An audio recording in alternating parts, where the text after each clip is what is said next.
Hi there, welcome back to another video with me, Jenny Kirk, and we're looking through the massive record collection behind me, and we're picking out, slowly but surely, the 1000 greatest vinyl albums of all time. Well, in my opinion at least, and well, of what I own.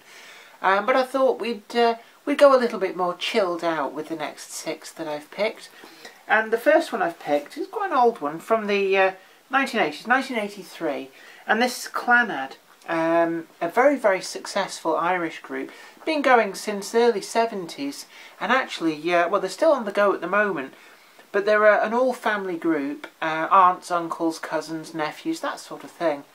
But they've got a fairly solid core lineup. Indeed, it's actually a group which Enya has been a part of, because she is one of the sisters.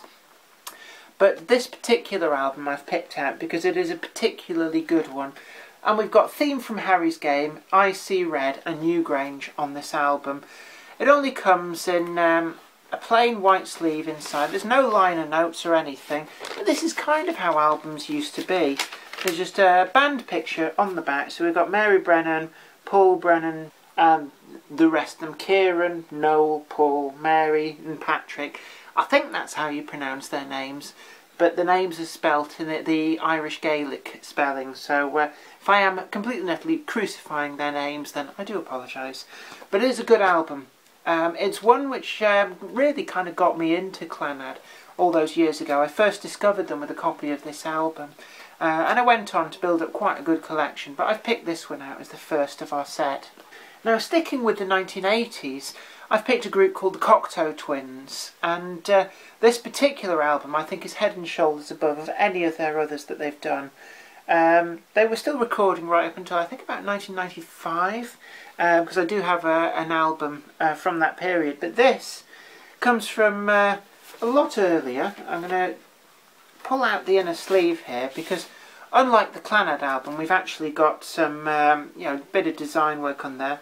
And we've got a date of 1984, so this is the year after the Clannad album. But the theme for this album is interesting girls' names. So we've got Ivo, Lorelei, Beatrix, Persephone, Pandora, Emilia, Aloysius, Cicely, Ottilie and Donimo. It is a truly awesome album. You can't understand any of the lyrics, and that was kind of the calling card of the Cocteau Twins. It was actually the vocals of Elizabeth Fraser. She went on and did guest vocals for a Massive Attack track on the Mezzanine album, but on this album you can't understand a word of what she's actually singing, but it works. It's using the human voice, kind of more as an instrument than anything else. But we've got a very sort of I suppose you could call it early goth style cover, and indeed the Cocteau Twins, I suppose, are of the initial wave of what became goth as we knew it in the 1990s. But what's interesting is the Cocteau Twins were an inspiration for quite a lot of other groups, some of whom you wouldn't necessarily expect to have been inspired by the Cocteau Twins. So, for example, Megadeth, Dave Mustaine of Megadeth does cite the Cocteau Twins as being a big influence on him. Now, we're going to come a lot more up to date here, and this is Chicane. This is I think it's their one and only proper album called Behind the Sun, and this followed up amazing success they had with tracks such as Saltwater and Don't Give Up. These featured the guest vocals of Mary Brennan from Clannad on Saltwater, and that was a huge dance floor classic. They followed it up with Don't Give Up, and that was Bryan Adams providing the vocals for that track. But we've also got quite a few other tracks on here, some very atmospheric tracks, things like Overture and Low Sun. One of the other singles was also Autumn Tactics. I do have that on 12" as well. And then we've got a couple of remixes, because Chicane weren't really an album group. And like I said, I think this is their only album, although they have released a lot of dance singles, and some of them under pseudonyms. But we've got Saltwater, the Thrill Seekers House remix, and Don't Give Up Disco Citizens versus Tomsky remix on this. But it is a great chill-out album. It comes in a gatefold.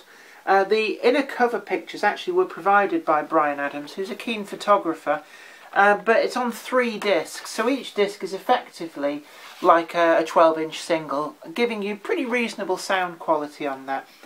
It dates from 1997, I think it was. Oh no, I tell a lie. It dates from 2000, so turn of the millennium, and really, in my opinion, when dance music really did reach a peak. Now, going back once again to, this is to the early 90s, 1993, and this is a group that had been around, had, I think it's 3 previous albums to this, and subsequently released a good few more. But they're Cranes, and this particular album is the album that got me into Cranes, and it is a truly outstanding album. Again, I'd put it as a clear head and shoulders above any of the Cranes' other albums, both before and afterwards.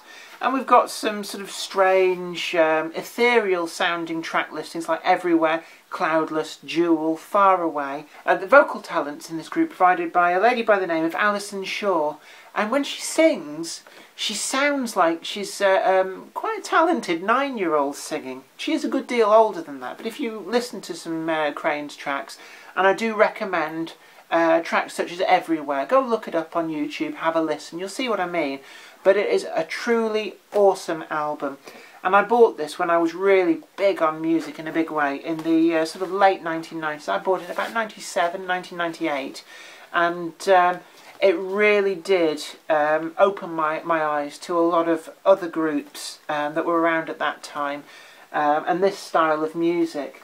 Again, coming back up to date with a more modern album, this is a group called Dusted, who's actually Rollo Armstrong, who you might know from Faithless. He was one of the 3 people behind Faithless, and he's also Dido Armstrong's, better known as just Dido. He's her brother. So we've got some very, very eye-catching artwork on this. It's like coloured pencil drawings, and they look like they could come out of a book of nursery rhymes. They really are truly awesome. And inside we've got more pictures on a gatefold sleeve, although this is just a single album. Big singles from this.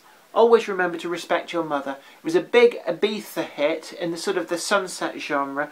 But this album really is a great chill-out album. You put it on, listen to it all the way through, unwind after a very, very stressful day, and it is truly awesome. Now, the final album, this really is a classic, and I know I say that about a lot of these albums. I mean, hell, I wouldn't buy albums if I didn't like them. But this one really is head and shoulders above the rest. This is Enigma and MCMXC AD, which is basically Roman numerals for 1990 AD. It was actually released, ironically, in 1991, but went on to, they've released quite a good few further albums. I believe the Michael Cretu, again, if I'm massacring his name, I do apologise, the talent behind Enigma, I think he's either Czechoslovakian, or is certainly from that neck of the woods. And it's very electronic, a lot of samples, very chilled out, but you probably remember the big hits from this, Sadness, which appeared on pretty much every chill out compilation album known to man. The album is actually quite hard to track down on vinyl. Definitely was released on vinyl. Here I am holding a copy, but to actually find a copy on vinyl, well, I had a CD copy for a very long time because it's such a great album. You have to have a copy to listen to it. But I did finally track myself down a vinyl copy, so that went into the collection, and of course that then means it qualifies for the 1000 greatest vinyl albums.